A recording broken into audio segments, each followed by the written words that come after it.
shouldn't she at least be able to give the legal definition of a woman? I would bet the farm that Justice Alito could tell you what a woman is, but you said there's no legal definition of a woman. The Daily Wire's Michael Knowles brought on David Pakman to discuss the Ketanji Brown Jackson hearings, except it wasn't really about the hearings. So check this out, and I'm also going to have an incredible supercut later on as well. You've been watching the Ketanji Jackson hearings. Am I crazy, or should a twice Harvard-educated nominee, federal judge, nominee for the Supreme Court, who is a woman, be able to define what a woman is? I can't say if you're crazy. That would be for a mental health professional. For my doctor. You're either dishonest or ignorant, and we can maybe figure out which. So here's the deal. I mean, I'm kind of, you know, we're just meeting each other. I'm sort of kidding around, but here's the deal. There are no instances where when issues come before the Supreme Court, it comes down to the dictionary definition of a word. When it comes to who counts as a woman, or what is discrimination, or what is negligence, it's always in very narrow circumstances where dictionary definitions do almost nothing for you. So she was very smart not to play into these kind of rhetorical black holes, because whatever definition she gives, Michael, she then is going to be pushed into some corner with some case or article or book she hasn't read, by the way. And there's no upside to it. So if we're just having a good faith conversation about strategy, she did the right thing. Almost 60% of Americans believe she's qualified, and she is. And that's really all there is to it. It's kind of boring. All right, great answer there from David Pakman, and that should have been the end of that conversation. But no, that same topic, what is a woman, went on for 11 minutes. In fact, it's the entirety of the interview with David Pakman. This is what Michael Knowles focuses on. There to discuss the Ketanji Brown Jackson hearings, focusing on what a woman is for the entirety of it. Unfreaking believable. I'm going to have a supercut of that in a minute, which is hilarious. But first here, Pakman's initial answer is perfect. You're either dishonest or ignorant. No, you know, he laughs like he's joking, but we know. We know he's not, because it's true. Michael Knowles either is ignorant or dishonest. I don't know which one. I think it's a bit of both, but to focus so much on this, it shows you, I mean, this shows you their dishonesty, because they don't want to discuss how qualified she is, how she is way more qualified, how Ketanji Brown Jackson is way more qualified than anybody else on the Supreme Court, is not going to, you know, discuss that. Doesn't want to discuss anything about her actual record. No, focusing on this question about what a woman is. It is so, it shows you how conservative propagandists like Michael Knowles, how they focus on issues like this to distract you from everything else.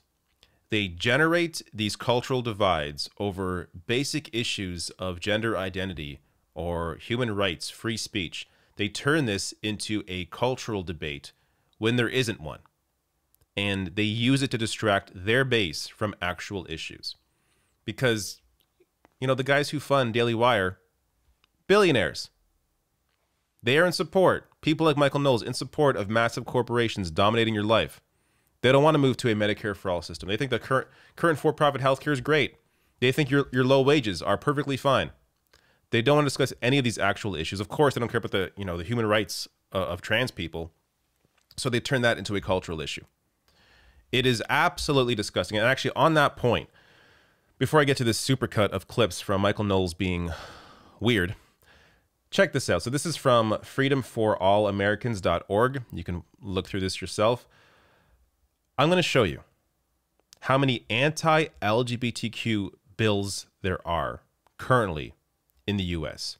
So before I read this and give you the number, just in your head, guess a number. How many bills do you think there are that are anti-LGBTQ that are just this year, 2022 alone? Take a guess. So keep that guess in your mind. Below, find all 2022 legislation related to LGBTQ discrimination, including school policy bills, youth medical care bans, and youth sports bans. So including all of these, what is your number? I will tell you right now. So let me scroll down. Take a look here. So to give you an idea, Tennessee alone has 30 bills. So this is all of it. There are 263 examples of anti-LGBTQ legislation across 38 states in this year alone. All while people are struggling to survive, living paycheck to paycheck, lack access to health care, have low wages, can barely afford to pay rent or can't afford to pay rent, not to mention, countless other issues. They are so focused on this. It really is disgusting. But now, let me get to this quick supercut of Michael Knowles during this interview, showing you just how obsessed he is with this topic. Shouldn't she at least be able to give the legal definition of a woman? I would bet the farm that Justice Alito could tell you what a woman is, but you said there's no legal definition of a woman. What is a woman? I mean, I don't think that's a bad faith question for the senators or for me to ask. Marsha Blackburn asked for the definition, any sort of definition that Ketanji Jackson could give of woman. It's a waste of time, Michael. Let's talk about real issues, please. Do you have a working definition that you would use? Unbelievable. So I will give you the definition. In fact, I'll give you both. What is a woman and what is a man? A woman is someone who identifies as a woman. A man is someone who identifies as a man. There you go. There's your definition, Michael Knowles. This is so incredibly insane to spend that much time. And it's not just him. It's all the propagandists. It's, Michael Knowles, Ben Shapiro, Steven Crowder, Charlie Kirk.